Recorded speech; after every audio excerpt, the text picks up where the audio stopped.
नमस्कार, मेरा नाम है सुमित सिंह मेहता। हाजिर आपके सामने इलेक्ट्रोडायनेमिक्स से रिलेटेड एक और नया लेक्चर लेके। और आज के इस लेक्चर का हमारा टॉपिक क्या रहने वाला है? हमारा टॉपिक है डिस्ट्रीब्यूशन ऑफ चार्ज। जैसे कि आप सब लोग जानते हैं, पिछले लेक्चर में हमने इलेक्ट्रोडायनेमिक्स के इंट्रोडक्शन के बारे में डिस्कस किया था और चार्ज की प्रॉपर्टीज के बारे में क्या किया था, डिस्कस किया था। और आज हम क्या करेंगे, उसी चार्ज के डिस्ट्रीब्यूशन के बारे में क्या करेंगे, डिस्कस करेंगे। ठीक है, तो फटाफट कॉपी पेन निकालो और हेडिंग डालो क्या, डिस्ट्रीब्यूशन ऑफ चार्ज। ठीक है, तो लिख के चलते हैं, एक सिस्टमेटिक तरीके से चलते हैं, आपको बेहतर समझ में आएगा। तो हेडिंग डालो इस तरीके से, डिस्ट्रीब्यूशन ऑफ चार्ज। ठीक है, तो चार्ज डिस्ट्रीब्यूशन दो टाइप का होता है। एक होता है क्या, डिस्क्रीट डिस्ट्रीब्यूशन, और एक होता है क्या, कंटिन्यूअस डिस्ट्रीब्यूशन। अगेन जो डिस्क्रीट डिस्ट्रीब्यूशन होता है वो दो टाइप से हो सकता है। एक हम सिंगल चार्ज के लिए देखते हैं और एक हम किसके लिए देखते हैं, कलेक्शन ऑफ चार्जेस के लिए देखते हैं। और जो हमारे पास कंटिन्यूअस चार्ज डिस्ट्रीब्यूशन होता है वो भी तीन टाइप का हो सकता है। उसमें भी क्या क्या होते हैं, लाइन चार्ज डिस्ट्रीब्यूशन,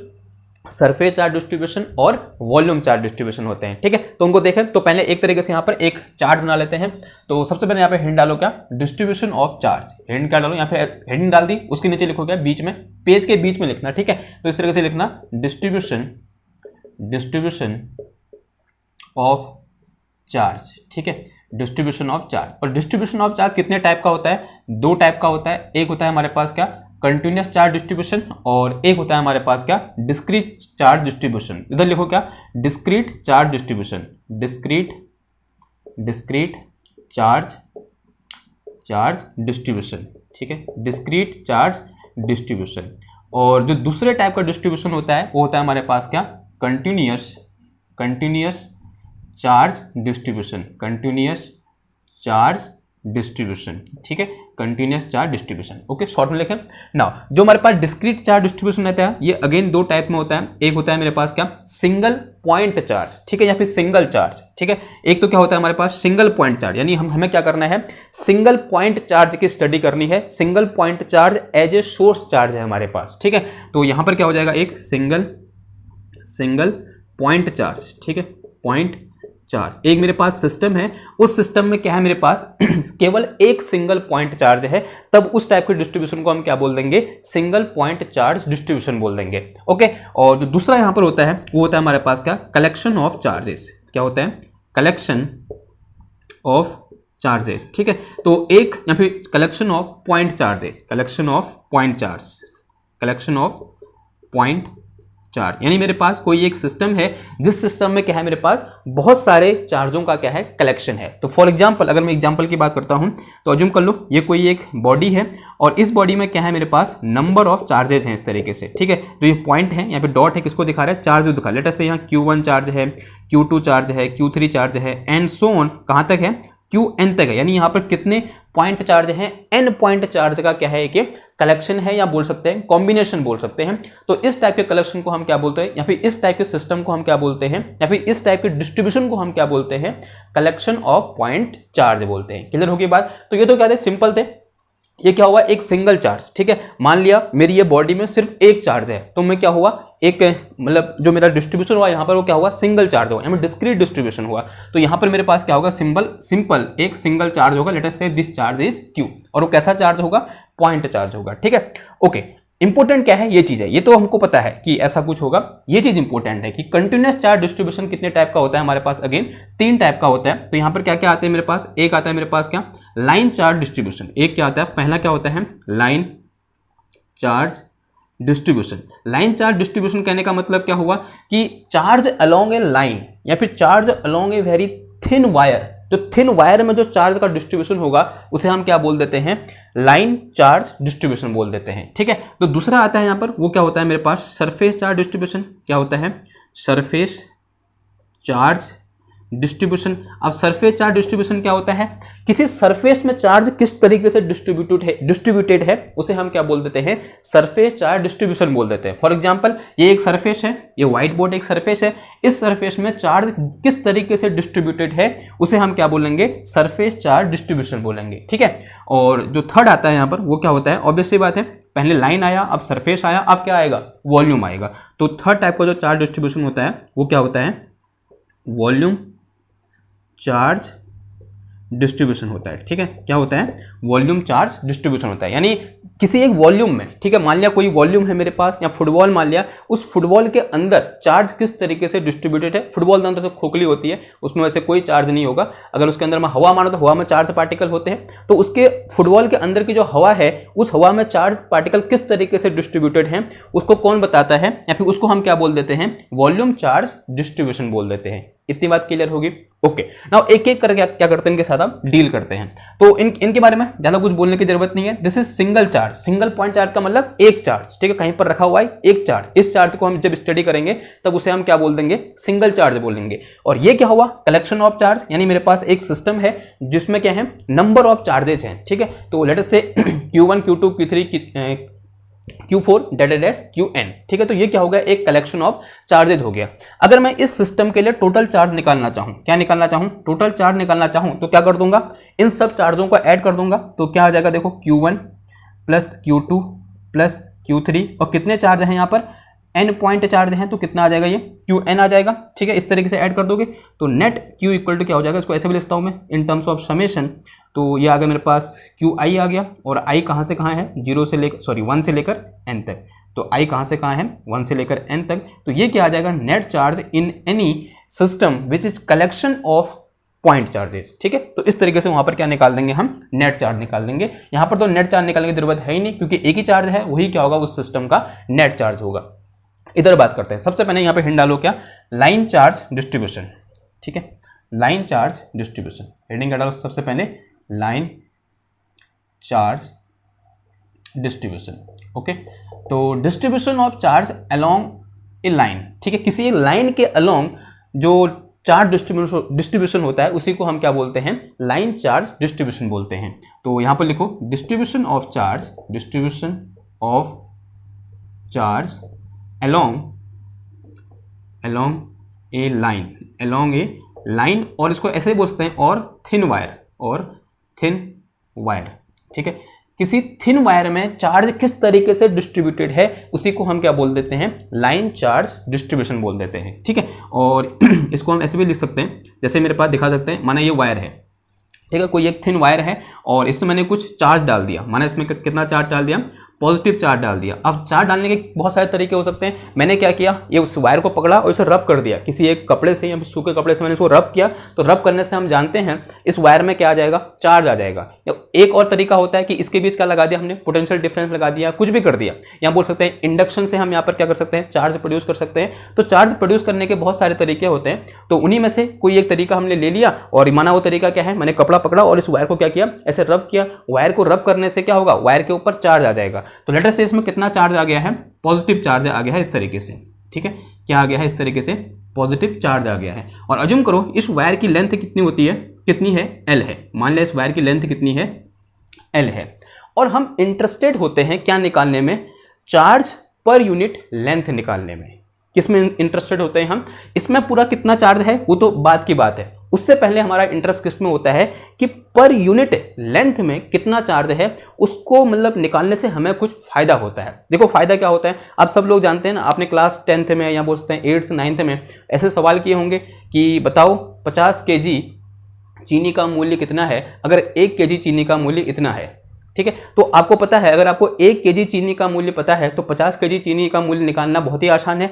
तो सेम केस यहां पर भी है। अगर मुझे यह पता चल जाए कि पर यूनिट लेंथ में कितना चार्ज है तो उससे मैं उस वायर की लेंथ चाहे कितनी हो उस पूरे लेंथ में कितना चार्ज है वो निकाल सकता हूं। तो यहां से हम किस में इंटरेस्टेड होते हैं कि to find charge per unit length. और चार्ज पर यूनिट लेंथ क्या कहलाता है, लाइन चार्ज डेंसिटी कहलाता है। तो यहां पर एक टर्म डिफाइन करते हैं हम, क्या, लाइन चार्ज डेंसिटी। तो हिंट डालो क्या, लाइन चार्ज डेंसिटी। और line charge density is represented by lambda. किससे रिप्रेजेंट करते हैं, लैम्डा से रिप्रेजेंट करते हैं। जहां भी देखोगे वहां लैम्डा से रिप्रेजेंट होगा ये। तो जब भी लैम्डा लिखा होगा आपको क्या समझना है उससे, वो क्या है, इंडिकेट किसको इंडिकेट कर रहा है। अगर लैम्डा चार्ज के साथ है, ठीक है, कुछ इस तरीके से वहां पर इलेक्ट्रोस्टैटिक की बात हो रही है और वहां पर लैम्डा लिखा है तो वो किसको डिनोट कर रहा है, लाइन चार्ज डेंसिटी को मतलब क्या कर रहा है, डिनोट कर रहा है। तो लाइन चार्ज डेंसिटी क्या होती है, अभी मैंने बोला कि चार्ज पर यूनिट लेंथ। तो ये होती क्या है, charge per unit length, charge per unit length, ठीक है। जो चार्ज पर यूनिट लेंथ होती है उसी को हम क्या बोलते हैं, लाइन चार्ज डेंसिटी बोलते हैं। तो इसको मैथमेटिकली से लिख दूंगा मैं। अगर मेरे पास इसका जो चार्ज है, अज्यूम कर लो इसमें टोटल कितना चार्ज डाला है मैंने, क्यू चार्ज डाला, ठीक है। कितना चार्ज डाला, क्यू चार्ज डाला, तो चार्ज पर यूनिट लेंथ क्या हो जाएगा, क्यू अपॉन एल हो जाएगा। क्या हो जाएगा, क्यू अपॉन एल, ठीक।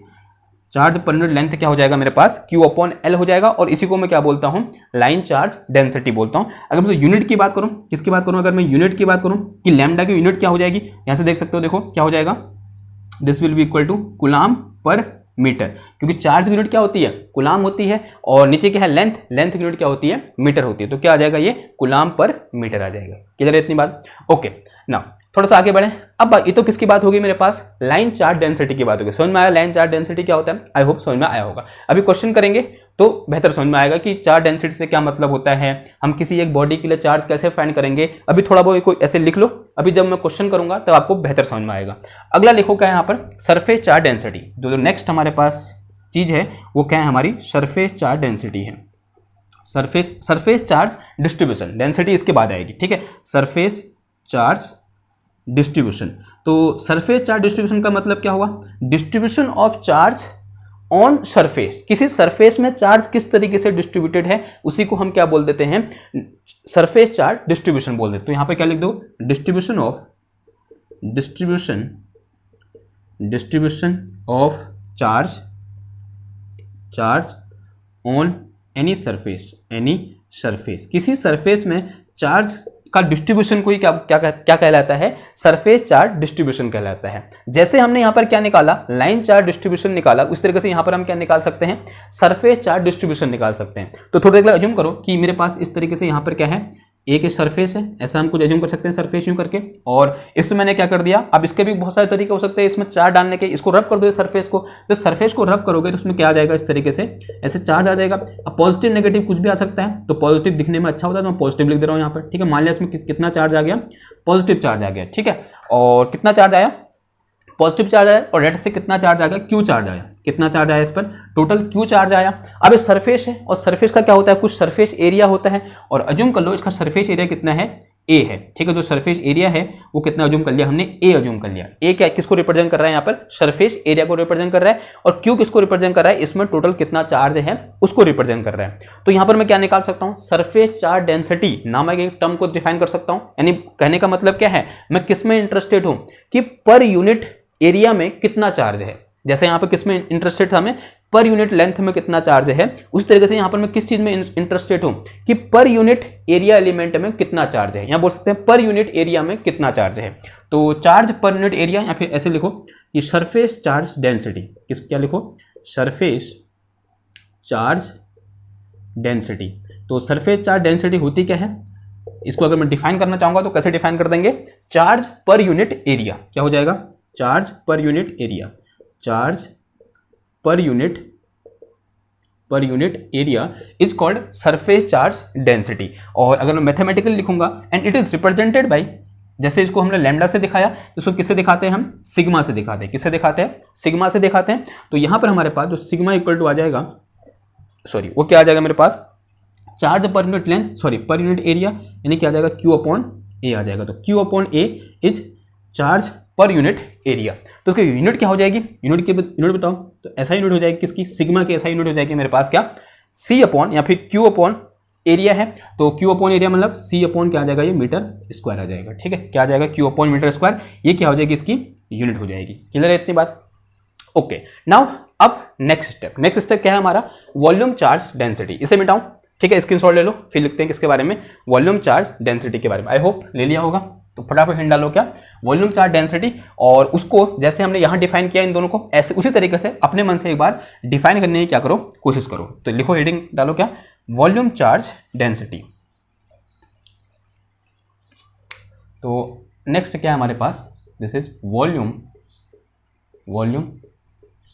Charge density. कैसे डिफाइन हो जाएगी बताओ, चार्ज क्या आ जाएगा, उससे पहले वॉल्यूम चार्ज डिस्ट्रीब्यूशन लिखो, वॉल्यूम चार्ज डिस्ट्रीब्यूशन। तो distribution of charge on any या फिर इन एनी वॉल्यूम, ठीक है। किसी एक वॉल्यूम में किस तरीके से चार्ज डिस्ट्रीब्यूटेड है उसी को हम क्या बोलते हैं, वॉल्यूम चार्ज डिस्ट्रीब्यूशन बोलते हैं। तो distribution distribution of charge in any volume, in any volume, ठीक है। कोई मेरे पास वॉल्यूम है, जैसे फुटबॉल है, कोई सिलेंडर है, कोई क्यूब है, उसमें किस तरीके से चार्ज डिस्ट्रीब्यूटेड है उसी को हम क्या बोलेंगे, मतलब उस डिस्ट्रीब्यूशन को क्या बोलेंगे हम, वॉल्यूम चार्ज डिस्ट्रीब्यूशन बोलेंगे, ठीक है। तो अज्यूम कर लिया कि मेरे पास यहाँ पर इस तरीके से क्या है, कोई एक आर्बिट्री वॉल्यूम ले लिया मैंने कुछ, उसको वॉल्यूम जैसा दिखाने के लिए कुछ ऐसा कर दो, ठीक है। This is a arbitrary volume, और इसमें मैंने क्या डाल रखा है, कुछ चार्ज डाल दिया, लेट अस से कितना चार्ज डाल दिया, क्यू चार्ज डाल दिया, ठीक है, इस तरीके से, ओके। और इसका वॉल्यूम कितना बोल दो, वी बोल दो, ठीक है। इसमें टोटल चार्ज कितना डाला है, क्यू, और इसका वॉल्यूम कितना है, वी है, इस तरीके से बनाओ, ओके। यूं इसमें चार्ज कितना है, क्यू है, और इसका जो वॉल्यूम है वो कितना है, वी है। वी क्या है, इसका वॉल्यूम है, और इसका टोटल चार्ज कितना डाल दिया हमने, इसमें क्यू चार्ज डाल दिया। तो यहां पर भी हम अगेन कि पर यूनिट वॉल्यूम में कितना चार्ज है उसे निकालने में क्या है, इंटरेस्टेड है। तो उसके लिए क्या हो जाएगा, एक टर्म डिफाइन करना पड़ेगा, क्या, जैसे यहां पर लाइन चार्ज डेंसिटी, यहां पर सरफेस चार्ज डेंसिटी, तो यहां पर क्या आ जाएगा, वॉल्यूम चार्ज डेंसिटी आ जाएगा। तो यहां पर लिखो इस तरीके से डॉट लगा के, volume charge density, volume charge density. तो वॉल्यूम चार्ज डेंसिटी क्या हो जाएगी, एन। उससे पहले इसको हम किससे रिप्रेजेंट करते हैं, रो से रिप्रेजेंट करते हैं। तो volume charge density is charge per unit volume. तो वॉल्यूम चार्ज डेंसिटी क्या हो जाएगी, चार्ज पर यूनिट वॉल्यूम हो जाएगा, चार्ज पर यूनिट वॉल्यूम। इसी को हम क्या बोलते हैं, वॉल्यूम चार्ज डेंसिटी बोलते हैं। तो इसको मैथमेटिकल से लिखेंगे हम, तो अगर रो है, रो इक्वल टू क्या आ जाएगा, इसका वॉल्यूम वी है, चार्ज क्यू है, तो ये आ जाएगा मेरे पास क्या, क्यू अपॉन वी आ जाएगा, क्या आ जाएगा, q upon v. This is charge per unit volume. इसकी यूनिट क्या हो जाएगी, अगर यूनिट की बात करूं, एसआई यूनिट की बात करूं, तो SI unit will be Q, charge यानी क्या आ जाएगा, कुलाम पर कितना आ जाएगा, मीटर क्यूब, ये क्या आ जाएगी, इसकी यूनिट आ जाएगी, ठीक है। तो ये क्या कर दिया हमने, चार्ज डिस्ट्रीब्यूशन और डिफरेंट टाइप की जो चार्ज डेंसिटी होती है उन्हें क्या किया हमने यहाँ पर अभी डिफाइन किया। नाउ अब कुछ क्वेश्चन देखते हैं, और ये तो आपने क्लास 12 में पढ़ा हुआ था। अब कुछ क्वेश्चन देखते हैं जो क्या होने वाले हैं, कुछ अच्छे क्वेश्चन होने वाले हैं जो आपको आगे आने वाले लेक्चर में क्या करेंगे, हेल्प करेंगे, ठीक है। सबसे पहले एक क्वेश्चन लेते हैं इस तरीके से, क्वेश्चन लिखो कि अज्यूम करो कि मेरे पास क्या है, एक इस तरीके से एक स्फीयर है, ठीक है। क्या अज्यूम कर लो, एक इस तरीके से स्फीयर है और एक सॉलिड स्फीयर है, ठीक है। और इसमें क्या है, कुछ चार्ज डिस्ट्रीब्यूटेड है इस तरीके से, ठीक है। क्या है, इस तरीके से कुछ चार्ज डिस्ट्रीब्यूटेड है, ठीक है। इस तरीके से डिस्ट्रीब्यूट कर दो, इसे क्वेश्चन नंबर 1 लिख लेना, ठीक है, ओके। इस तरीके से कुछ पॉजिटिव चार्ज क्या है, डिस्ट्रीब्यूटेड है। अब इसमें पॉजिटिव चार्ज डिस्ट्रीब्यूटेड है इस वॉल्यूम वी में या फिर इस स्फीयर में, तो इसकी क्या होगी, कुछ वॉल्यूम चार्ज डेंसिटी होगी। और अज्यूम करो कि जो वॉल्यूम चार्ज डेंसिटी है वो क्या है, रो है।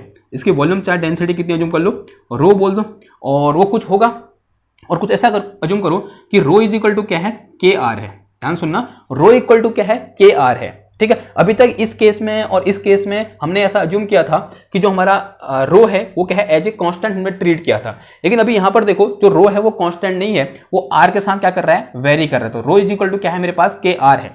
के आर कहने का मतलब this is radial distance from the centre of the sphere, ठीक। तो अगर ये क्या है, इसका सेंटर है, तो यहां से ये जैसे जैसे हम बाहर की ओर जाएंगे तो रो क्या करेगा, इंक्रीज करेगा। ऐसा ही दिखा रहा है, देखो जैसे जैसे हम बाहर की ओर जाएंगे रो क्या करेगा, इंक्रीज करेगा, यानी चार्ज डेंसिटी क्या करेगी, इंक्रीज करेगी। तो आप यहाँ पर उसको दिखा भी सकते हो, यानी अंदर जो ये पॉजिटिव साइन होंगे वो कम होंगे, और जैसे जैसे मैं बाहर की ओर जाऊंगा तो नंबर ऑफ पॉजिटिव साइन क्या होता जाएगा, इंक्रीज होता जाएगा, ठीक है। क्योंकि हमको यहाँ से देखने को मिल रहा है, यानी हमारे क्वेश्चन से हमें देखने को मिल रहा है, जैसे जैसे मैं बाहर की ओर जाऊंगा जो डेंसिटी ऑफ चार्ज है वो क्या कर रही है, इंक्रीज कर रही है, और इसके सेंटर के पास डेंसिटी ऑफ चार्ज क्या है, कम है। इससे हमको यहाँ पर देखने को मिल रहा है। और हमें निकालना क्या है, हमें निकालना है कि Q इक्वल टू कितना होगा, यानी इस पूरे स्फीयर में टोटल चार्ज कितना होगा, ये हमें क्या करना है, फाइंड करना है। क्या आप कर सकते हो। और एक चीज और दे रखी है, जो इसकी रेडियस है वो कितनी दे रखी है, हमको R दे रखी है। इसकी रेडियस कितनी दे रखी है, R दे रखी है, ठीक है। अब देखो कैसे निकालेंगे, कैसे निकालेंगे। अब देखो यहां पर क्या है, जो हमारा डिस्ट्रीब्यूशन है चार्ज का वो यूनिफॉर्म नहीं है, वो कैसा है, नॉन यूनिफॉर्म है, जैसा आपको यहाँ पर देखने को मिल रहा है और यहाँ पर भी हमें देखने को मिल रहा है, ठीक है। तो सबसे पहले क्या कर देंगे, जब भी इस टाइप की सिचुएशन हमारे सामने आती है तो सबसे पहले क्या करते हैं हम, एक छोटे से वॉल्यूम एलिमेंट में, क्योंकि अभी वॉल्यूम की बात हो रही है तो कहां देखेंगे हम, वॉल्यूम एलिमेंट में देखेंगे। जब हम एरिया की बात करेंगे तो एक छोटे से एरिया एलिमेंट की बात कर रहे होंगे, जब हम किसी एक लाइन की बात करेंगे तो हम छोटे से एक लाइन एलिमेंट की बात करेंगे। तो अभी वॉल्यूम की बात है तो एक मैं क्या क्या अज्यूम कर लूंगा, एक छोटा सा वॉल्यूम एलिमेंट अज्यूम कर लूंगा और ये देखूंगा कि उस वॉल्यूम एलिमेंट में कितना चार्ज है, ठीक है। तो इस तरीके से सबसे पहले अब एक चीज और आती है यहाँ पर, हम किस कोऑर्डिनेट सिस्टम का यूज करें, कार्टेशियन, सिलेंड्रिकल या फिर स्फेरिकल। ठीक है, तो सिमेट्री को देखते हुए यहाँ पर हमें क्या यूज करना चाहिए, स्फेरिकल कोऑर्डिनेट सिस्टम यूज करना चाहिए। जब भी स्फेयर की बात कर रहे होंगे तो वहां पर किस कोऑर्डिनेट सिस्टम का यूज करेंगे, हम स्फेरिकल कोऑर्डिनेट सिस्टम का क्या करेंगे, यूज करेंगे। तो स्फेरिकल कोऑर्डिनेट सिस्टम बना दो। ये क्या हो गया मेरे पास, this is z axis and this is x axis and this one is y axis. तो यहाँ पर इस पर्टिकुलर पॉइंट पर क्या अज्यूम कर लो, एक छोटा सा वॉल्यूम एलिमेंट अज्यूम कर लो इस तरीके से। ठीक है, दिख रहा है आपको, हमने क्या किया, यहाँ पर एक वॉल्यूम एलिमेंट क्या अज्यूम कर लिया, दिस इज डी टाउ, एक छोटा सा volume element D tau assume कर लिया। अब इस डी टाउ है तो इस डी टाउ वॉल्यूम एलिमेंट में जो चार्ज होगा वो भी बहुत छोटा होगा, लेट अस से this charge is d Q, ये चार्ज कितना है, डी क्यू है। और जो वॉल्यूम एलिमेंट है यहाँ से रेडियल डिस्टेंस आर पर है, ये डिस्टेंस कितनी है इसकी, यहाँ से आर है, यानी रेडियल डिस्टेंस, तो ये इसका ओरिजिन है, तो यहाँ से रेडियल डिस्टेंस कितनी है इस वॉल्यूम एलिमेंट की, आर है। तो यहाँ से अगर मैं क्या निकालना चाहूँ, चार्ज पर यूनिट वॉल्यूम निकालना चाहूँ, क्या निकालना चाहूँ, charge per unit volume, charge per unit volume. देखो हमने क्या अज्यूम किया, यहां पर एक छोटा सा volume element D tau assume किया, और हमने उस बोला कि इस डी टाउ वॉल्यूम एलिमेंट में जो चार्ज होगा वो भी क्या होगा, बहुत छोटा होगा, और उसको हमने कितना अज्यूम कर लिया, डी क्यू अज्यूम कर लिया। तो चार्ज पर यूनिट वॉल्यूम क्या हो जाएगा मेरे पास, बता सकते हो आप, this will be equal to d q divided by d tau. ये तो हो जाएगा चार्ज पर यूनिट वॉल्यूम क्या हो जाएगा, d q divided by d tau. और हम जानते हैं this thing, charge per unit volume is equal to rho, तो यहां से मेरे पास रो इक्वल टू कितना आ गया, डी क्यू डिवाइडेड बाय क्या आ गया, डी टाउ आ गया।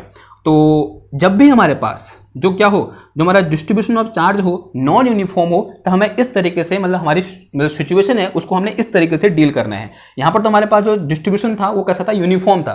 ठीक है, लेकिन यहाँ पर थोड़ा क्या है, चेंज है, जो डिस्ट्रीब्यूशन है वो कैसा है, नॉन यूनिफॉर्म है। अब हमें क्या निकालना है, चार्ज निकालना है। तो देखो, तो डी क्यू इक्वल टू कितना आ जाएगा मेरे पास, रो इंटू डी टाउ आ जाएगा, क्या कर दिया, क्रॉस मल्टीप्लाई कर दिया। ठीक है, अब टोटल चार्ज का इंटीग्रेट कर दोनों ओर, तो इंटीग्रेटिंग बोथ साइड, तो यहाँ क्या आ जाएगा, this is d q is equal to integration rho into कितना आ जाएगा, डी टाउ आ जाएगा। ठीक है, और कैसा इंटीग्रेशन, वॉल्यूम इंटीग्रेशन, तो यहाँ भी क्या होगा, वॉल्यूम इंटीग्रेशन। तो volume integration over this volume of this D Q will be total charge Q, तो क्यू हो जाएगा, ये डी क्यू का इंटीग्रेशन क्या हो जाएगा, क्यू हो जाएगा। अब यहाँ पर देखो, पहले रो इक्वल टू क्या है मेरे पास, के आर है, अगर एक कांस्टेंट होता तो बाहर निकल जाता। ठीक, तो ये क्या है मेरे पास, के आर है, तो this will be equal to, ये ट्रिपल इंटीग्रेशन आएगा यहाँ पर क्योंकि वॉल्यूम इंटीग्रेशन की बात कर रहे हैं, तो this is equal to k r into this is d tau, and here we assume spherical coordinate system. In spherical coordinate system तो डी टाउ इक्वल टू क्या होता है, r square sine theta d r d theta d phi होता है।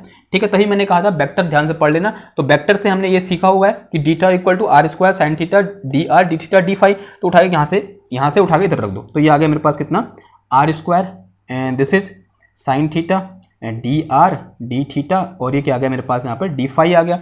अब बात आती है किसकी, लिमिट की। सबसे पहले बात करो किसकी, आर के लिमिट की बात करो। तो आर कहाँ से कहाँ है, 0 टू कैपिटल आर। ठीक है, कहाँ से कहाँ, 0 टू कैपिटल आर, यानी जो क्या है, रेडियस ऑफ दिस स्फीयर है। ठीक है, और फिर बात करते हैं हम फाई की लिमिट की। तो फाई कहाँ से कहाँ होता है, 0 से 2 पाई होता है, और थीटा कहाँ से कहाँ होता है, 0 से पाई होता है, ये हमने देखा हुआ है। ठीक है, जो फाई है वो 0 से 2 पाई, और जो थीटा है वो 0 से कहाँ होता है, पाई होता है। ठीक है, इसको क्या कर दो, सॉल्व कर दो, आपका आंसर आ जाएगा। देखो क्या आ जाएगा मेरे पास, यहीं सॉल्व करूँ आगे, तो दिस इज इक्वल टू, हमने पढ़ा हुआ है कि this sine theta d phi for limit 0 से 2 पाई एंड 0 से पाई, इसका आंसर कितना आता है मेरे पास, 4 पाई आता है। कितना आता है, 4 पाई आता है। यहाँ पर जो k है ना वो कांस्टेंट है, हियर k इज कांस्टेंट, तो k क्या आ जाएगा, इंटीग्रेशन से बाहर आ जाएगा। फिर इंटीग्रेशन के अंदर क्या बचा मेरे पास, दिस इज 0 टू r, और ये क्या आ गया मेरे पास यहाँ पर r की पावर 3, ये आ गया मेरे पास कितना, r क्यूब, और ये क्या आ गया मेरे पास यहाँ dr आ गया। ठीक है, अब देखो ये क्या आ गया, 4 पाई k आ गया, तो q इक्वल टू क्या आ गया मेरे पास यहाँ पर 4 पाई k, एंड इसका क्या हो जाएगा, r की पावर 4, सही लिख रहा हूँ, आर क्यूब आर की पावर 4 डिवाइडेड बाय कितना आ गया, 4 आ गया, और लिमिट 0 टू क्या आ गया, आर आ गया। इस 4 से ये 4 क्या हो जाएगा, कैंसिल हो जाएगा। तो Q इक्वल टू आ गया मेरे पास यहाँ पर total charge in this sphere, this is equal to pi के एंड आर की पावर कितना आ गया, ये 4 आ गया। तो दिस इज टोटल चार्ज, इतने कूलम चार्ज। ठीक है, तो इस पूरे स्फीयर में कितना चार्ज होगा, इतना चार्ज होगा, जहां पर k क्या है, कोई कांस्टेंट है, पाई है, और r क्या है, इसकी रेडियस है। तो समझ में आया। तो इस तरीके से यहां पर क्वेश्चन बन सकते हैं। एक और क्वेश्चन दूं आपको मैं, ठीक है, तब तक आप इसे उतारो, मैं यहां पर एक और क्वेश्चन नोट डाउन करता हूं। ठीक है, अभी अगेन जो स्फीयर है मेरा वो यही है, स्फीयर यही है, मैं सिर्फ क्या कर रहा हूँ, जो मेरा चार्ज डिस्ट्रीब्यूशन है उसे मैं चेंज कर दे रहा हूँ। अभी मेरा चार्ज डिस्ट्रीब्यूशन ऐसा नहीं है, थोड़ा सा क्या है, चेंज है। देखो चार्ज डिस्ट्रीब्यूशन कैसा है अभी मेरा, अलग से बना दो एक बार और। तो क्वेश्चन नंबर 2 लिखो इसमें, क्वेश्चन 2, ठीक है। तो अगेन मेरे पास क्या है, एक इस तरीके से स्फीयर है, ये इसका सेंटर है, ठीक है। और इसमें क्या है, कुछ चार्ज इस तरीके से डिस्ट्रीब्यूटेड है, ठीक है, यूं करके, ओके। कुछ इस तरीके से क्या है, चार्ज डिस्ट्रीब्यूटेड है। और जो चार्ज डेंसिटी है इसकी, वॉल्यूम चार्ज डेंसिटी है, this is rho, and rho equal to है मेरे पास K/r²। अभी थोड़ा सा चेंज होगी, कितनी हो गई है, K/r² है। और अगेन इसकी जो रेडियस है वो कितनी है मेरे पास, कैपिटल R है, ठीक है। और ये क्या है, इसका ओरिजिन O है। हमें क्या निकालना है, इसमें टोटल कितना चार्ज होगा वो क्या करना है, फाइंड करना है, यानी चार्ज क्या करना है हमको, फाइंड करना है, ठीक है। अभी सिर्फ क्या चेंज हो रखा है, यहाँ पर जो रो है उसकी वैल्यू K/r² हो गई है। तो सिंपल क्या कर दोगे, यहाँ पर जो रो है उसकी जो क्या पुट कर दो, K/r² पुट कर दो, तो क्या निकल जाएगा, चार्ज निकल जाएगा।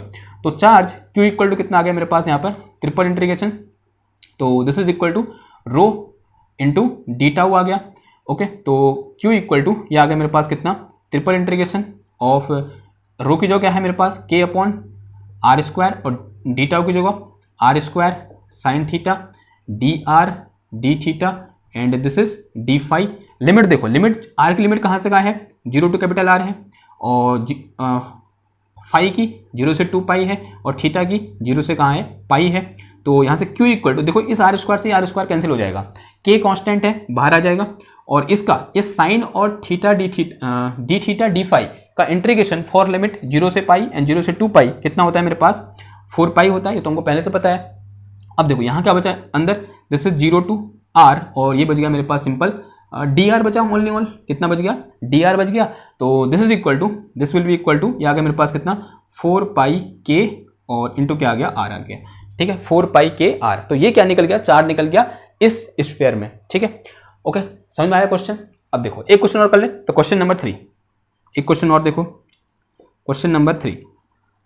इस तरीके से अज्यूम करो कि मेरे पास क्या है, यहाँ पर एक सिलेंडर है। अभी क्या अज्यूम कर लो, एक सिलेंडर, अगेन क्या है, एक सॉलिड सिलेंडर है, ठीक। और इसमें जो चार्ज डेंसिटी है वो अज्यूम कर लो क्या है, रो है, ठीक है। तो ये क्या है, इस तरीके से सिलेंडर है, ठीक है। इसमें क्या है, इस तरीके से चार्ज डिस्ट्रीब्यूटेड, आप भी बनाओ, ठीक है। इस तरीके से क्या है, चार्ज डिस्ट्रीब्यूटेड है। और इस सिलेंडर की जो रेडियस है यहाँ से लेकर यहाँ तक, लेट अस से दिस रेडियस इज R बोल दो इसको, मैं कितनी बोल दो, R बोल दो, और इसके हाइट को कितनी बोल दो, L बोल दो, यानी इसकी लेंथ है इस सिलेंडर की वो कितनी है, L है, ठीक है। और इसमें जो चार्ज डिस्ट्रीब्यूशन है रो, वो रो दे रखा है मेरे को कितना, KS, ठीक है, KS। जो S है यहाँ पर वो क्या है, सिलेंड्रिकल कोऑर्डिनेट सिस्टम में जो कोऑर्डिनेट होता है S कोऑर्डिनेट है, ठीक है, इन सिलेंड्रिकल कोऑर्डिनेट सिस्टम। तो यहाँ से हमको इंडिकेशन मिल रहा है, तो यहाँ पर हमको क्या लगाना है, सिलेंड्रिकल कोऑर्डिनेट सिस्टम लगाना है। और सिमेट्री से भी मतलब पता चल रहा है, अगर सिलेंडर दिया है तो हम क्या लगाएंगे, यहाँ पर सिलेंड्रिकल कोऑर्डिनेट सिस्टम यूज करेंगे। तो इसमें क्या निकालना है, टोटल चार्ज Q निकालना है। तो अगेन सेम फॉर्मुला हो जाएगा, तो Q इक्वल टू क्या आ जाएगा मेरे पास, वॉल्यूम इंटीग्रेशन रो इंटू क्या आ जाएगा, डी टाउ आ जाएगा। रो हमें दे रखा है, यहाँ पर क्या दे रखा है, Q इक्वल टू आ गया मेरे पास क्या, ट्रिपल इंटीग्रेशन हो जाएगा, ये रो की जो कितना आ जाएगा, KS आ जाएगा। और डी टाउ इन सिलेंड्रिकल कोऑर्डिनेट सिस्टम क्या होता है मेरे पास, हम सब जानते हैं। अगर आपको नहीं आ रहा है तो ये थोड़ा गलत बात है, ठीक है। मैंने पहले कहा है वेक्टर एनालिसिस पढ़ के आना है इधर, ठीक। तो ये आगे मेरे पास S, और फिर क्या आ जाएगा DS, S DS D phi और DZ, ठीक है, ये होता है। This is the volume element in cylindrical coordinate system. Now अब देखो यहाँ पर S कहाँ से कहाँ वेरी कर रहा है, S वेरी कर रहा है मेरा, S वेरी कर रहा है 0 से R, और जो फाई है वो कहाँ से कहाँ वेरी कर रहा है, 0 से 2 पाई, और जेड है वो कहाँ से कहाँ वेरी कर रहा है। तो अज्यूम कर लो, मैंने यहाँ पर हमने कोऑर्डिनेट सिस्टम का ओरिजिन ले रखा है, तो कहाँ से कहाँ वेरी कर रहा है, जो जेड है मेरा, जेड इज 0 टू L, कहाँ से कहाँ वेरी कर रहा है, 0 से L वेरी कर रहा है। तो सॉल्व कर दो इसको, इसमें क्या दिक्कत है। तो यहाँ से Q इक्वल टू आ गया मेरे पास, देखो K कॉन्स्टेंट है, और जो मेरे पास थीटा है या फिर फाई है, थीटा नहीं क्या है, फाई है, तो फाई का इंटीग्रेशन कितना हो जाएगा, 2 पाई हो जाएगा। फिर क्या बचा, DZ का कितना हो जाएगा, L हो जाएगा, ठीक है। यहाँ क्या बचा, S² है ये, तो S² क्या हो जाएगा, S की पावर 3 डिवाइड में कितना आ जाएगा 3, और लिमिट कहाँ से कहाँ हो जाएगा, 0 से R हो जाएगा, ठीक है। तो कुछ कैंसिल हो रहा है, नहीं कैंसिल हो रहा है, तो लिमिट पुट कर दो यहाँ पर। तो यहाँ से मेरे पास Q इक्वल टू आ गया मेरे पास कितना, 2/3 K पाई L R की पावर 3, 2 पाई L और ये क्या आ गया मेरे पास r की पावर 3। ये क्या निकल गया मेरा q निकल गया। तो इस सिलेंडर के अंदर कितना चार्ज होगा, इतना चार्ज होगा जब इसकी डेंसिटी कितनी है, या फिर बोलते हैं वॉल्यूम चार्ज डेंसिटी कितनी है, ks के बराबर है। ठीक, तो एक क्वेश्चन और देख ले, देखो ठीक है, क्वेश्चन करने में मजा आ रहा है ना। ठीक है, ये क्वेश्चन आते हैं आपके एग्जाम में आएंगे, या फिर आगे जब अभी गॉस थ्योरम लगाओगे ना वहां पर ये क्या होंगे, क्वेश्चन यूज होंगे। ठीक है, ये सारे ग्रिफिथ के क्वेश्चन है। ओके देखो एक क्वेश्चन और लो, एक अच्छा क्वेश्चन है, कुछ इस तरीके से देखो कि मेरे पास क्या है, क्वेश्चन नंबर कौन सा हो गया, 3 हो गए थे, क्वेश्चन नंबर 4। ठीक है, क्वेश्चन नंबर 4। तो कुछ इस तरह का केस है मेरे पास कि अभी मेरे पास क्या है, एक स्फेरिकल सेल है, ठीक है, और एक थिक स्फेरिकल सेल है, इस तरीके से यूं करके। ठीक है, तो ये क्या है, इसकी इनर रेडियस है कितनी है, a बोल दो, और ये क्या है, इसकी आउटर रेडियस है कितनी है, b बोल दो, और चार्ज किस में डिस्ट्रीब्यूटेड है, इसमें डिस्ट्रीब्यूटेड है कुछ इस तरीके से। ठीक है, इस तरीके से इसमें चार्ज डिस्ट्रीब्यूटेड है, किसमें, इसमें, यानी इन दोनों के बीच में, और ये खाली है। ठीक है, इस तरीके से। ठीक है, तो चार्ज डिस्ट्रीब्यूशन क्या अज्यूम कर लें, कुछ भी मान लो, ठीक, या कांस्टेंट मान लो या फिर वेरिएबल मान लो। ठीक है, क्या माने, वेरिएबल मान लें, तो अज्यूम कर लो रो इक्वल टू क्या है मेरे पास, k अपॉन r है। रो इक्वल टू क्या है मेरे पास, k अपॉन r है, या फिर k अपॉन r स्क्वायर है, कुछ भी बोल दो। रो इक्वल टू क्या अज्यूम कर लो, k upon r square assume कर लो, कितना बोल दो, रो इक्वल टू क्या है मेरे पास, k अपॉन r स्क्वायर है। ठीक है, कैलकुलेशन करने में क्या हो जाएगी, आसानी हो जाएगी हमारे थोड़ा बहुत। ओके, अब क्या निकालना है यहाँ पर, q निकालना है। तो q इक्वल टू क्या हो जाएगा, अगेन देखो क्या निकालना है, q इक्वल टू फाइंड करना है। तो q इक्वल टू क्या हो जाएगा, again this is integration rho into d tau होता है, क्या होता है, रो इंटू डी टाउ होता है। तो क्या हो जाएगा, तो रो इक्वल टू क्या है मेरे पास, तो दिस इज अगेन, ये क्या है, स्फेरिकल शेल है, तो यह है क्या मेरे पास है, स्फेरिकल शेल है। तो कौन सा कोऑर्डिनेट सिस्टम लगाना पड़ेगा, स्फेरिकल कोऑर्डिनेट सिस्टम। तो q इक्वल टू हो जाएगा मेरे पास यहाँ पर, this is volume integration rho की जो क्या आ जाएगा मेरे पास, k upon r square into this is r square sine theta d r d theta and d phi, और लिमिट यहाँ पर r की लिमिट कहाँ से कहाँ हो जाएगी। अब r की लिमिट देखो, लिमिट ध्यान से, लिमिट चार्ज की लिमिट देखनी है, कहाँ से कहाँ होती है। देखो यहाँ पर कोई चार्ज नहीं है, यहाँ जीरो चार्ज है, यानी ये खाली है, आर पार है इस तरीके से, मतलब उसके अंदर खाली है। ठीक है, इस तरीके से अज्यूम करो। ठीक, तो इतनी उसकी थिकनेस है, तो आर कहाँ से कहाँ वेरी कर रहा है, ए टू बी वेरी कर रहा है, तो आर की लिमिट कहाँ से कहाँ जाएगी, ए से बी आ जाएगी। और जो फाई है अगेन वो कहाँ से कहाँ हो जाएगा, 0 से 2 पाई हो जाएगा, और जो थीटा है अगेन वो कहाँ से कहाँ हो जाएगा, 0 से पाई हो जाएगा। ठीक है, तो यहाँ से मेरे पास q इक्वल टू, देखो इस r से r कैंसिल, ये k बाहर आ गया, इसका और इन दोनों का मिलकर कितना हो जाएगा, जब लिमिट ये दी हो। ठीक है, लिमिट ये दी हो तभी होगा। ठीक है, तो ये आ जाएगा मेरे पास कितना, 4 पाई आ जाएगा। अब dr बचा, तो dr का कितना हो जाएगा मेरे पास, r हो जाएगा, और फिर लिमिट कहाँ से कहाँ जाएगी मेरे पास, a टू b आ जाएगा, सेम ऐसा ही हो गया। ठीक, बस थोड़ा सा यहाँ पर लिमिट में चेंज आ गया। तो यहाँ से q इक्वल टू आ गया मेरे पास कितना, k 4 पाई, और ये आ गया मेरे पास कितना, b माइनस ए। तो this is charge in this spherical shell. इस स्फेरिकल सेल में कितना चार्ज होगा, इतना चार्ज होगा, जहां पर a क्या है इसकी इनर रेडियस है, और जो b है वो क्या है इसकी आउटर रेडियस है। क्लियर है इतनी बात। तो ये क्या हो गए, कुछ महत्वपूर्ण क्वेश्चन हो गए। नाउ यहाँ से आप एक मतलब कॉन्सेप्ट टाइप का बना सकते हो, कॉन्सेप्ट नहीं बोलेंगे, जो हमने पढ़ा है उसी को एक तरीके से समराइज करो। देखो ये तो सिर्फ एक क्वेश्चन किस पर बेस करें हमने, वॉल्यूम एलिमेंट पर या फिर वॉल्यूम चार्ज डिस्ट्रीब्यूशन पर बोले। ठीक है, क्वेश्चन इस पर भी हो सकता है, सरफेस चार्ज डिस्ट्रीब्यूशन भी हो सकता है, और लाइन चार्ज डिस्ट्रीब्यूशन पे भी हो सकता है। ठीक है, देखो उनके लिए कैसे लिखेंगे फॉर्मूला हम, जैसे यहाँ पर वॉल्यूम चार्ज के लिए हमने क्या लिखा, तो फॉर, तो इफ अवर चार्ज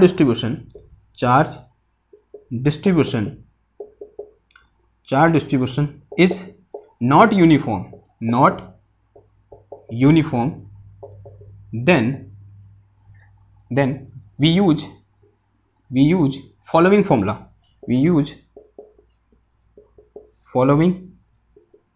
formula, ठीक है, फॉलोइंग फॉर्मूला। देखो एक फॉर्मूला तो क्या है, ये लिखा हमने, या फिर इसको ऐसे लिख सकता हूं मैं, ये dq इक्वल टू क्या आ जाएगा मेरे पास, dq इक्वल टू आ जाएगा मेरे पास कितना, rho into d tau for volume charge distribution. ये किसके लिए होगा, वॉल्यूम चार्ज डिस्ट्रीब्यूशन के लिए। ठीक है, और यहीं से मैं क्या निकाल सकता हूँ, क्यू निकाल सकता हूँ। तो यहाँ से मेरे पास total charge q equal to कितना आ जाएगा, volume integration of rho into d tau.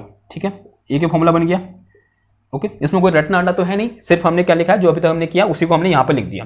ये तो वॉल्यूम चार्ज डिस्ट्रीब्यूशन के लिए। अगर मैं किसके लिए लिखना चाहूँ, सरफेस चार्ज डिस्ट्रीब्यूशन के लिए लिखना चाहूँ, तो डी क्यू इक्वल टू कितना आ जाएगा, surface charge density sigma into कितना आ जाएगा यहाँ पर, डी ए आ जाएगा, ठीक है, सिग्मा इंटू डी ए आ जाएगा। और इसको अगर मैं सॉल्व करेंगे तो ये क्या आ जाएगा मेरे पास, या फिर यहाँ से अगर टोटल चार्ज क्यू निकालूंगा तो total charge q is equal to this is surface integral over this surface S into sigma into कितना आ जाएगा, ये डी ए आ जाएगा, ठीक है। सिमिलरली अगर मैं लाइन चार्ज के लिए बात करूँ तो लाइन चार्ज के लिए क्या हो जाएगा मेरे पास, जो डी क्यू हो जाएगा वो क्या हो जाएगा मेरे पास, लैम्डा इंटू डी एल हो जाएगा, ठीक है। डी एल क्या है यहाँ पर, लाइन एलिमेंट है, ठीक। तो दिस इज इक्वल टू, अगर यहाँ से मैं क्या लिखूँ, इक्वल टू नहीं, फर्दर Q इक्वल टू क्या आ जाएगा, ऑन इंटीग्रेटिंग, तो अभी यहाँ पर क्या होगा, लाइन इंटीग्रेशन होगा सिंपल, तो this is lambda into d l आ जाएगा, ठीक है। तो this will be the total charge in case of line charge distribution and this is in case of surface charge distribution and this is in case of volume charge distribution. अगर आप इजाजत दो तो मैं एक क्वेश्चन इस पर भी कर दूं, किस पर, इस चीज पर। देखो इन्हीं में से किसी एक क्वेश्चन को उठा लो, इसको उठा लें। देखो इस पर क्या करो कि इस तरीके से बोलो कि अभी चार्ज कहाँ डिस्ट्रीब्यूटेड है, इसके सरफेस पर डिस्ट्रीब्यूटेड है, ठीक है, और कांस्टेंट चार्ज मानो, ठीक है। देखो ये फॉर्मूला कांस्टेंट के लिए क्या है, एप्लीकेबल है, ठीक है। ऐसा नहीं है कि सिर्फ किसके लिए एप्लीकेबल है, वेरिएबल के लिए है, ठीक है। तो कांस्टेंट के लिए भी क्या है, एप्लीकेबल है। देखो एक मैं अभी दिखाऊंगा आपको करके कि अगर मैं अज्यूम करूं कि ये क्या है मेरे पास, इस तरीके से एक स्फीयर है जिसकी रेडियस क्या है, आर है, और इसकी सरफेस पर कुछ चार्ज इस तरीके से क्या है, डिस्ट्रीब्यूटेड है। इसकी सरफेस पर कुछ चार्ज इस तरीके से क्या हो रखा है, डिस्ट्रीब्यूटेड हो रखा है, ओके। अब डिस्ट्रीब्यूशन करने का तरीका कुछ भी हो सकता है, ठीक। इस तरीके से डिस्ट्रीब्यूट यानी एंगल के साथ डिस्ट्रीब्यूशन हो रहा है, ठीक है। अगर मैं इस तरीके से ऐसे करूं तो इस तरीके से क्या हो रहा है, ये डिस्ट्रीब्यूटेड हो रहा है। और स्फीयर है, ये ध्यान रखना, क्या है ये, स्फीयर बोले या फिर कुछ और बोल दो, चलो स्फीयर ही बोल दो, ठीक है। ये क्या है, स्फीयर है, लिखना पड़ेगा, दिख नहीं रहा स्फीयर है तब बोलो, स्फीयर क्या है, ये स्फीयर है, ठीक है। उसके सरफेस पर चार्ज इस तरीके से क्या है, डिस्ट्रीब्यूटेड है। तो सरफेस पर चार्ज डिस्ट्रीब्यूटेड, तो सरफेस चार्ज डेंसिटी कुछ सिग्मा, और अज्यूम कर लो सिग्मा इक्वल टू क्या है मेरे पास, के है। सिग्मा इक्वल टू क्या है मेरे पास, के है। मुझे क्या निकालना है कि इसकी सरफेस पर टोटल चार्ज कितना होगा, ये फाइंड करना है। तो again total charge q equal to क्या हो जाएगा, इधर से ये लगा दो, तो क्यू इक्वल टू आ जाएगा मेरे पास सरफेस इंटीग्रल सिग्मा के जो कितना होगा, सिग्मा इंटू डी ए आ जाएगा। तो क्यू इक्वल टू कितना आ जाएगा, sigma into d A, d यानी एरिया एलिमेंट। तो एरिया एलिमेंट किस डायरेक्शन में होगा, आर कैप डायरेक्शन में, तो this is r cap direction. तो ये डायरेक्शन कौन सी होगी, आर कैप डायरेक्शन। और आर कैप डायरेक्शन में एरिया एलिमेंट क्या होता है, कोई बताएगा मेरे को। इन स्फेरिकल कोऑर्डिनेट सिस्टम, कौन सा कोऑर्डिनेट सिस्टम यूज करेंगे, स्फेरिकल कोऑर्डिनेट सिस्टम यूज करेंगे। और स्फेरिकल कोऑर्डिनेट सिस्टम में आर कैप डायरेक्शन में जो मेरे पास एरिया एलिमेंट होता है वो क्या होता है, वो होता है मेरे पास I think r square sine theta d phi, मेरे ख्याल से यही होता है, ठीक है। और होता भी यही है, ठीक, ख्याल करने की क्या बात है, ओके। और सिग्मा की जो कितना है, के है, तो के पुट कर दो यहाँ पर, और के क्या है, कांस्टेंट है, के बाहर आ जाएगा। और अब देखो लिमिट की बात करो तो डबल इंटीग्रेशन आएगा, लिमिट थीटा की कहाँ से, 0 से पाई, और फाई की कहाँ से, 0 से 2 पाई, ठीक है, ऐसा कुछ हो गया। अब देखो हम सरफेस पे बात कर रहे हैं तो यहाँ पूरा कैपिटल आर लिख सकते हैं हम, ठीक है, क्योंकि अंदर तो हम बात ही नहीं कर रहे हैं, कहाँ पर बात कर रहे हैं हम, at r equal to r पर बात कर रहे हैं। तो क्या आ जाएगा यहाँ पर, कैपिटल आर आ जाएगा, ओके, क्योंकि ये एरिया एलिमेंट जो लिया है वो कहाँ पर है, आर इक्वल टू आर पर है। तो यहाँ पर क्या आ जाएगा, कैपिटल आर आ जाएगा, जो क्या हो जाएगा, इस इंटीग्रेशन से बाहर आ गया।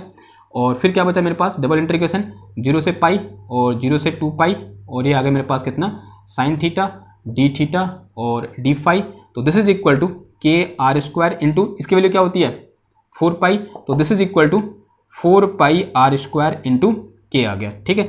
देखो ये जो चीज़ है, ये जो चीज़ हमें 4 पाई आर स्क्वायर है, ये क्या होता है, सरफेस एरिया ऑफ स्फीयर होता है, एंड मल्टीप्लाई बाई के आ गया ना। कांस्टेंट के केस में सीधे कर सकते थे, अभी कांस्टेंट था जिसको हम ऐसे भी कर सकते, कैसे, देखो Q इक्वल टू क्या होता है, सॉरी, या फिर ऐसे सिग्मा इक्वल टू क्या होता है, Q अपॉन ए होता है। तो Q इक्वल टू क्या आ जाएगा, सिग्मा ए आ गया, ठीक है। और इसका ए पता होता है, Q भी मेरे पास कांस्टेंट है, ठीक है। कांस्टेंट के केस में इंटीग्रेशन करने की जरूरत ही नहीं पड़ती है। अगर मेरे को इसका क्या पता होता कि सरफेस एरिया पता होता कि स्फीयर का सरफेस एरिया कितना होता है, 4 पाई आर स्क्वायर, तो this is equal to sigma into 4 pi r square. तो ये आ गया मेरे पास कितना, 4 pi r square into k आ गया, ठीक है। सिंपल यहाँ से आंसर निकल जाता।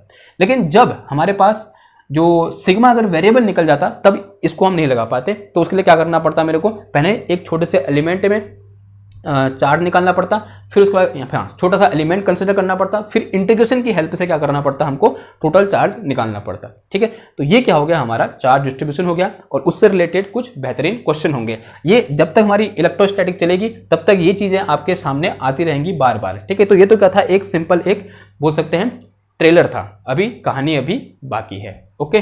तो आज के लिए बस इतना ही, यहीं पर विराम लेते हैं, मिलते हैं आपसे नेक्स्ट लेक्चर में एक और नए टॉपिक के साथ, और टॉपिक क्या होगा हमारा, कूलम्ब्स लॉ होगा, ऑब्वियस बात है।